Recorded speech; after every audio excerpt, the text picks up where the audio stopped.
नमस्कार दोस्तों, आप सभी का स्वागत है हमारे YouTube channel GS study point पे।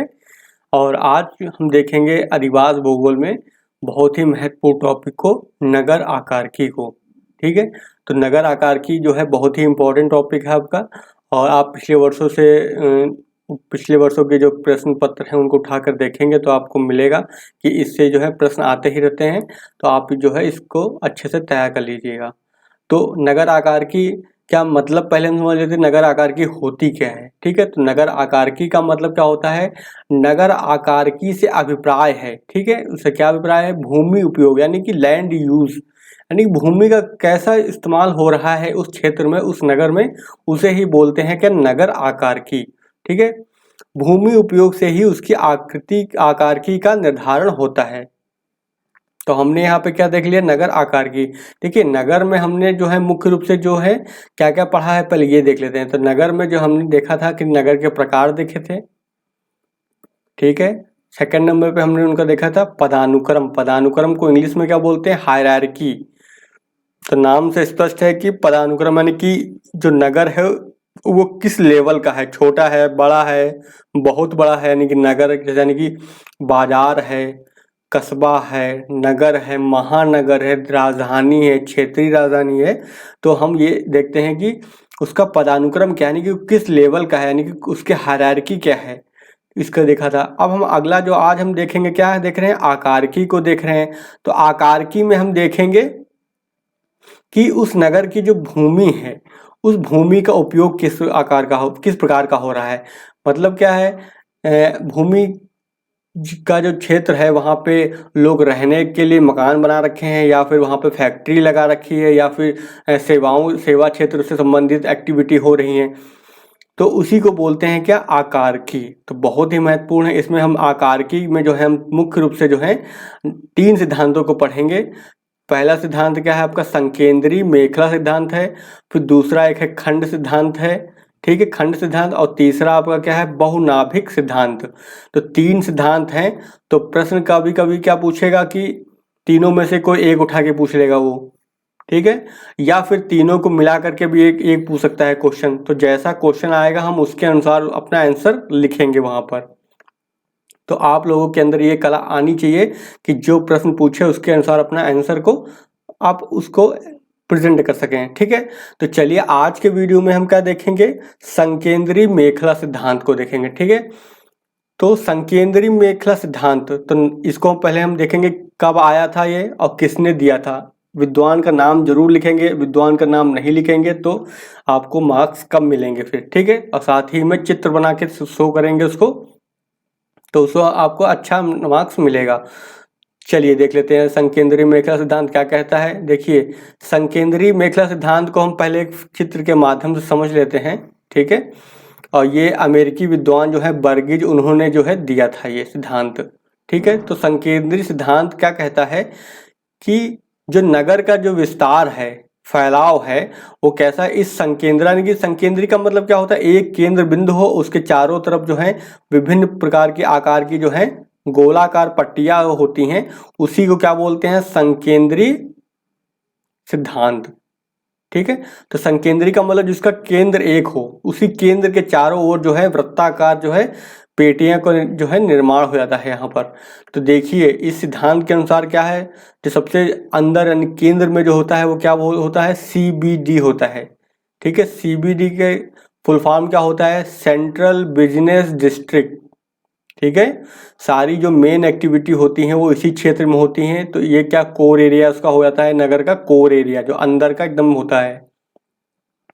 इसी के चारों ओर जो है दूसरा आपका हो जाता है होलसेल एंड लाइट मैन्युफैक्चरिंग। तो सेकंड जो दूसरी आकार की जो पेटी होती है वो क्या हो जाती है, यानी इस क्षेत्र में क्या होगा, होलसेल यानी कि जो थोक व्यापार होता है। ठीक है, एंड लाइट मैन्युफैक्चरिंग यानी हल्का विनिर्माण क्षेत्र यहाँ पे होता है। फिर इसके जो चारों तरफ क्या होता है, इसके चारों तरफ जो है तीसरी पेटी आती है। और तीसरी पेटी किस चीज की होती है, वो निम्न वर्गीय आवास, यानी जो लेबर क्लास का जो लोग होते हैं, निम्न वर्ग आय वर्ग के जो लोग होते हैं, उनका आवास क्षेत्र है यहाँ पर। ठीक है, फिर इसके बाद जो है चौथी पेटी आती है। चौथी पेटी जो है आपकी वो किसकी आती है, मध्यम वर्गीय आवास, यानी कि जो थोड़ा रिच होते हैं, निम्न वर्ग से जो थोड़ा रिच होते हैं, मिडिल क्लास जिसको बोल सकते हैं, तो मध्यम वर्गीय आवास यहाँ पे आ जाते हैं, यानी कि उनके रहने का निवास। यानी कि यहाँ पे जो चौथी पेटी है इसमें जो है जो मिडिल क्लास के लोग होते हैं वो उनके मकान होते हैं। फिर इसके जो चारों जो पांचवी जो पेटी है, ठीक है, पांचवी पेटी जो है वो किसकी होती है, वो होती है उच्च वर्गीय आवास, यानी कि जो हाई क्लास के जो लोग होते हैं उनके जो है मकान होते हैं। आवास का मतलब जहाँ पे घर उनका होता है, जहाँ पर रहते हैं वो। तो जो इस तरह से जो बताया था उन्होंने वर्गीस ने, ठीक है, तो यही उनका क्या क्या है, संकेंद्रीय है, ठीक है, संकेंद्रीय मेखला सिद्धांत कहलाता है। ये एक विद्वान है, अमेरिकी विद्वान है वर्गीज, उनका जो है प्रस्तुत किया गया है। तो हम देख लेते हैं कि कैसे लिखना है इसको आपको, ठीक है। तो देखिए संकेंद्रीय मेखला सिद्धांत, तो ये सिद्धांत जो है 1923 में दिया गया था, ठीक है, 1923 में अमेरिकी विद्वान है वर्गीज, ठीक है, तो अमेरिकी विद्वान वर्गीज ने दिया था ये। इस सिद्धांत के अनुसार क्या है, नगर के विभिन्न कार्यात्मक क्षेत्र जो कार्यों के आधार पर है ना, कार्य कौन सा कर रहे हैं, तो विभिन्न कार्यात्मक क्षेत्र जो हैं संकेंद्रीय पेटियों के रूप में, पेटी का मतलब समझ गए हो ना, ये ऐसा है तो इसके चारों तो ये इस तरह का, ये इसको बोलते हैं संकेंद्रीय पेटी, क्योंकि दोनों का केंद्र एक जैसा है, एक ही केंद्र होता है, ठीक है। तो यही लिखा हुआ संकेंद्रीय पेटियों के रूप में स्थित होते हैं। फिर नगरीय विस्तार के साथ साथ, यानी जैसे जैसे नगर का विस्तार होता है, नगर बड़ा होता है, धीरे धीरे ग्रो करता है, तो नगरीय विस्तार के साथ साथ ये पेटियां जो हैं क्रमशः बाहर की ओर खिसकती हैं, यानी कि समय के साथ जो है बाहर की ओर फैलती हैं ये, तथा केंद्र से बाहर की ओर जो है उनकी स्थिति में क्रमिक परिवर्तन नहीं होता। लेकिन देखिए, यानी कि उन्होंने ये बताया कि बाहर की ओर फैलता जरूर है, लेकिन जो पेटियां हैं, यानी कि पहली पेटी, फिर दूसरी पेटी, फिर तीसरी, फिर चौथी, फिर पांचवी, इनके क्रम में नहीं परिवर्तन होता है, यानी कि इनका क्रम वही रहता है। यानी कि पहले CBD रहेगा, फिर थोक व्यापार और हल्का विनिर्माण क्षेत्र आएगा, फिर निम्न वर्गीय आवास आएगा, फिर मध्यम वर्गीय आवास आएगा, फिर उच्च वर्गीय आवास आएगा। यानी इनका क्रम नहीं बदलेगा, यानी ये नहीं कि कभी 5 नंबर यहाँ आ जाए और 2 नंबर यहाँ आ जाए, ऐसा कभी नहीं होगा, ठीक है, इस सिद्धांत के अनुसार। देखिए किसी नगर का केंद्र से बाहर की ओर फैलाव जो है अरीय रूप में, तो अरीय रूप क्या होता है, जो बाहर की ओर, यानी केंद्र एक हो और केंद्र से बाहर की ओर हर चीज फैलते हो, इसको बोलते हैं रेडियल या फिर अरीय रूप बोलते हैं, ठीक है। अब जो इन्होंने सिद्धांत दिया था वर्गीज ने, तो निम्नलिखित जो है 5 संकेंद्रीय वलयों या खंडों में इसे पाया जाता है। इसको जो है इन्होंने वर्गीज ने पाया या फिर इसको बांटा है, ठीक है। तो हमने अभी चित्र में देख ही लिया है कि सबसे पहले क्या होगा, आपका CBD होता है, तो हमने देख लिया सबसे केंद्र में क्या मिलेगा, आपका CBD, ठीक है, सेंट्रल बिजनेस डिस्ट्रिक्ट बोलते हैं। फिर दूसरे नंबर पे क्या होता है, होलसेल एंड लाइट मैन्युफैक्चरिंग होता है। तीसरे नंबर पे क्या होता है, निम्न वर्गीय आवास मिलेगा। चौथे नंबर पे मिलेगा मध्यम वर्गीय आवास मिलेगा। फिर 5वें नंबर पे जो है उच्च वर्गीय आवास यहाँ पे मिलेगा, ठीक है। तो हमने यहाँ पे सारे आवास को देख लिया। अब इन्होंने क्या बोला है, जो पेटियों का क्रम है या ये सेम रहेगा। अब आगे देख लेते हैं एक एक करके, जो हम इन विशेष पेटियों के गुणों को देख लेते हैं कि किस पेटी की क्या खास बात है, वहां पे कौन सी एक्टिविटी होती है, ठीक है। चलिए पहले हम स्टार्ट करेंगे। सबसे पहले CBD, यानी कि इसको क्या बोलते हैं, सेंट्रल बिजनेस डिस्ट्रिक्ट, हिंदी में क्या बोलेंगे, केंद्रीय बाजार, केंद्रीय व्यापार क्षेत्र, ठीक है। तो CBD की खास बात क्या है, यह पेटी जो है नगर के केंद्र में स्थित है, अभी हमने देखा केंद्र में एकदम, ठीक है, तथा यह व्यापारिक, सामाजिक, नगरीय जीवन व परिवहन का केंद्र होता है। यानी कि सारी जो भी व्यापारिक गतिविधि हो गई, सामाजिक गतिविधि हो गई, नगरीय एक्टिविटी हो गई, नगरीय जीवन की जो एक्टिविटी होती हैं, वह परिवहन यानी जो ट्रांसपोर्टेशन का जो सारी एक्टिविटी होती है उसका केंद्र होता है, उसका केंद्र बिंदु होता है ये। फिर इसका आकार जो है नगर के आकार से प्रत्यक्ष रूप से जुड़ा होता है, यानी कि इसका आकार जो होगा नगर का आकार पर डिपेंड करेगा कि इसका आकार कितना होगा। भूमि के अभाव, यानी कि यहाँ पे भूमि की कमी होती है, एवं मूल्य की अधिकता के कारण, यानी कि भूमि अगर कम है तो उसका जाहिर सी बात उसकी वैल्यू बढ़ जाएगी। अधिकता के कारण यहाँ मुख्यतः क्या है, बहुमंजिली इमारतें पाई जाती हैं, यानी कि ऊंची ऊंची इमारतें इस क्षेत्र में पाई जाती हैं। वर्गीज ने इस भाग को 2 उपभागों में बांटा। तो वर्गीज जो विद्वान हैं उन्होंने इस भाग को भी जो है उसके 2 उपभाग किए। पहले का नाम क्या है, डाउन टाउन, ठीक है, डाउन टाउन, और दूसरे का क्या है, अप टाउन।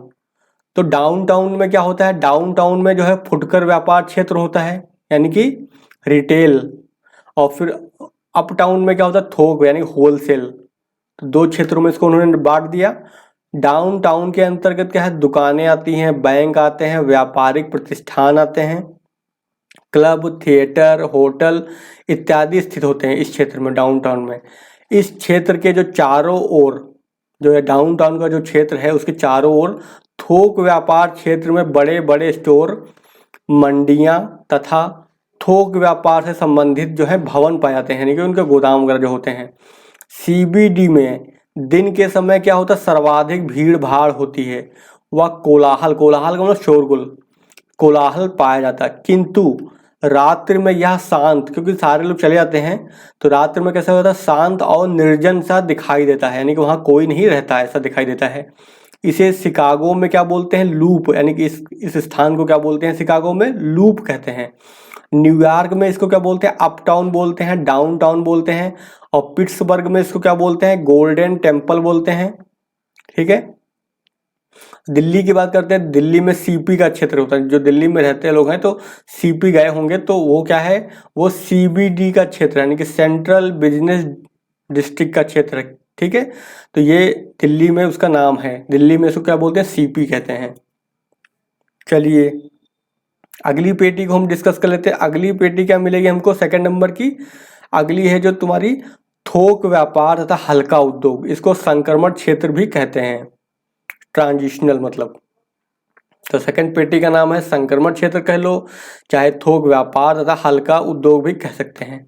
तो यह केंद्रीय व्यापार क्षेत्र के चतुर्दिक मतलब चारों ओर स्थित आवासीय अपकर्ष की पेटी है।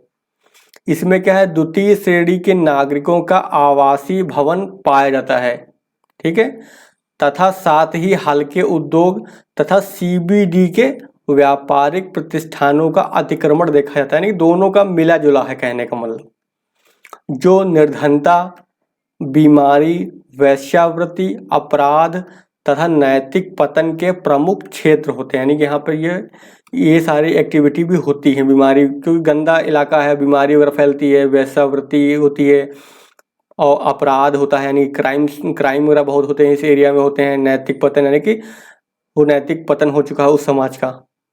अगला देख लेते हैं, अगली पेटी कौन सी है, उसकी विशेषताएं क्या है, निम्न वर्गीय आवास क्षेत्र या फिर स्वतंत्र कर्मियों का आवास क्षेत्र, दूसरा नाम इसका है। तो इसकी खास बात क्या है, इस पेटी में जो है मुख्यतः उद्योग हो गए, कारखानों में काम करने वाले श्रमिकों का आवासीय क्षेत्र पाया जाता है। तो यहाँ पे कौन सा रहता है, लेबर क्लास। यहाँ दूसरी पेटी के निवासियों के दूसरी पीढ़ी के वंशज की प्रधानता पाई जाती है, यानी कि सेकेंड जनरेशन के लोग वहाँ रहते हैं। यहाँ मकान पुराने हैं व 2 मंजिले होते हैं, जिसमें क्या है, निचले तल पर यानी कि जो ग्राउंड फ्लोर पर है मकान मालिक रहता है, व ऊपर क्या रहते हैं, किराएदार रहते हैं, ठीक है। ये उसकी विशेषताएं हो गई। चलिए अब अगली चौथी जो पेटी हमारी है वो है मध्यम श्रेणी के लोगों का आवास क्षेत्र, जो मिडिल क्लास के जो लोग हैं वो वहाँ पे रहते हैं या फिर निवास करते हैं। तो देखिए मध्यम श्रेणी के इसकी खास बात क्या है, इस पेटी में अधिकांश जो है मध्यम वर्गीय लोग निवास करते हैं। इनमें लघु व्यापारिक प्रतिष्ठानों, कार्यालय सहायकों यानी कि क्लर्क जो होते हैं, मालिक होते हैं, अधिकारी होते हैं, विक्रेता व अन्य व्यवसायों में संलग्न व्यक्ति के आवास होते हैं, यानी कि उनके निवास स्थान। अधिकांश आवासीय भवन क्या है, एक परिवार के लिए होते हैं, सिंगल फैमिली के लिए होते हैं। मकान के आगे प्रायः बड़ा खुला क्षेत्र भी होता है। इस पेटी में यत्र तत्र यानी यहाँ वहाँ जो है आवासीय होटल भी पाए जाते हैं। तो ये सारी जो गुण बताए जा रहे हैं वो अमेरिका के बताए जा रहे हैं, ध्यान रखिएगा। कभी भारत से कंपेयर करने लगे तो यहाँ पे तो नहीं मिलेगा, क्योंकि यहाँ इस तरह के बसावट भारत में नहीं है। भारत में इस तरह का बसावट नहीं पाया था। ये अमेरिका का है, क्योंकि जो विद्वान है वो कहाँ के हैं, अमेरिका का है, और उन्होंने वहाँ के अध्ययन पे जो है अपना सिद्धांत प्रस्तुत किया था। चलिए अगला क्या है, अगली जो 5वीं पेटी है वो कौन सी, उच्च आय वर्गीय, ठीक है, हाई क्लास का जो होगा, उच्च आय वर्गीय आवासीय क्षेत्र, अथवा इसको दूसरा नाम भी बोलते हैं अभिगमन क्षेत्र। अभिगमन का मतलब क्या होता है, जहाँ से लोगों का आना जाना रहता हो, ठीक है, दिन में काम करेंगे आएंगे और रात में काम करके चले जाएंगे रात में रहने के लिए। तो यह नगर का जो है सबसे बाहरी क्षेत्र है, जहाँ से व्यक्ति जो है कार्य करने अथवा अन्य आवश्यकता की पूर्ति हेतु प्रतिदिन नगर से में आते हैं, यानी मेन एरिया में आते हैं, वो वह लौट जाते हैं, फिर जो वापस चले जाते हैं। आवासीय जो उपनगर यानी रेसिडेंशियल सब अर्ब बोलते हैं इसको, इसी पेटी में पाए जाते हैं, तथा इन्हें शयनागार नगर का नाम भी दिया जाता है। क्यों, क्योंकि लोग सोने के लिए जाते हैं केवल, कहने का मतलब ये, दिन भर काम करेंगे फिर रात में सोने के लिए घर जाएंगे, फिर वापस में काम करने के लिए दिन में चले आएंगे, तो इसको क्या बोलते हैं, इन्हें शयनागार नगर का नाम भी दिया जाता है, क्योंकि यह नगर में कार्यरत व्यक्ति को रात्रि में क्या देता है, आश्रय प्रदान करता है, तो आश्रय देते हैं। तो हमने यहाँ पे क्या देख लिया, पांचों जो पेटियां हैं उनको हमने देख लिया, उनकी विशेषताओं को देख लिया कि किस विशेष पेटी की क्या विशेषता है, ठीक है। तो चलिए अब हम इस सिद्धांत का मूल्यांकन थोड़ा कर लेते हैं कि क्या सिद्धांत कितना व्यवहारिक है, मूल्यांकन कर लेते हैं। तो मूल्यांकन में क्या लिखेंगे कि इसकी आलोचना किस आधार पर की जाती है। तो पहली आलोचना क्या है इसकी, संसार के जो अधिकतर नगरों के कार्यात्मक क्षेत्र जो है संकेंद्रीय पेटी में नहीं पाए जाते हैं, यानी कि इस तरह गोलाकार में नहीं पाया जाता है, ये इस तरह से बिल्कुल ये संकेंद्रीय पेटी के रूप में वास्तव में नहीं पाया जाता है। विद्वान डेवी के अनुसार जो है CBD की जो आकृति है, यानी जो सेंट्रल बिजनेस डिस्ट्रिक्ट होता है, केंद्रीय व्यापार क्षेत्र होता है, उसकी आकृति कैसी है, वो अनियमित है, ठीक है, प्रायः यह गोलाकार ना होकर वर्गाकार होती है। उनके अनुसार जो ये आकृति होगी वो वर्ग के अनुसार इस टाइप की आकृति के आकार का होता है। चलिए दूसरी आलोचना क्या इनकी है, दूसरी आलोचना इनकी ये है कि बर्गिज ने अपने सिद्धांत में जो हल्के उद्योगों को स्थान दिया, आपने भी पढ़ा हल्के उद्योग तो अवेलेबल है नगर में, वह बड़े उद्योगों की अवहेलना की, यानी कि बड़े उद्योगों को उन्होंने अपने सिद्धांत में स्थान ही नहीं दिया। आपने अभी तक हमने ऊपर जो पढ़ा है वहाँ पे कहीं भी बड़े उद्योग की चर्चा नहीं हुई है, लेकिन नगर में तो बड़े बड़े उद्योग होते हैं, ठीक है। तो ये रही इनकी आलोचना। तो आई होप आपको अच्छे से समझ में आ गया होगा ये संकेंद्रीय सिद्धांत, संकेंद्रीय मेखला सिद्धांत। तो आपको अगर ये वीडियो पसंद आया हो, समझ में आपको अच्छे से आ गया हो, तो वीडियो को लाइक कर दीजिएगा, साथ में अपने दोस्तों के साथ भी शेयर कर दीजिएगा, और चैनल पर अगर नए हैं तो चैनल को सब्सक्राइब जरूर करिएगा, ठीक है। और ज्योग्राफी ऑप्शनल के जो पेड ग्रुप से जुड़ना अगर आप चाहते हैं तो हमारे इस नंबर पे कॉल कर सकते हैं, व्हाट्सएप कर सकते हैं। नंबर हमारा क्या है 8860558530। तो इस पर आप कॉल कर सकते हैं, व्हाट्सएप कर सकते हैं, और ज्योग्राफी ऑप्शनल के पेड ग्रुप से संबंधित अधिक जानकारी प्राप्त कर सकते हैं। जिस किसी को पेड ग्रुप ज्वाइन करना है वो इस पर कॉल और मैसेज कर लें, ठीक है। चलिए फिर आज का वीडियो हम यहीं पे ख़त्म करते हैं, मिलते हैं नेक्स्ट वीडियो में नए टॉपिक के साथ।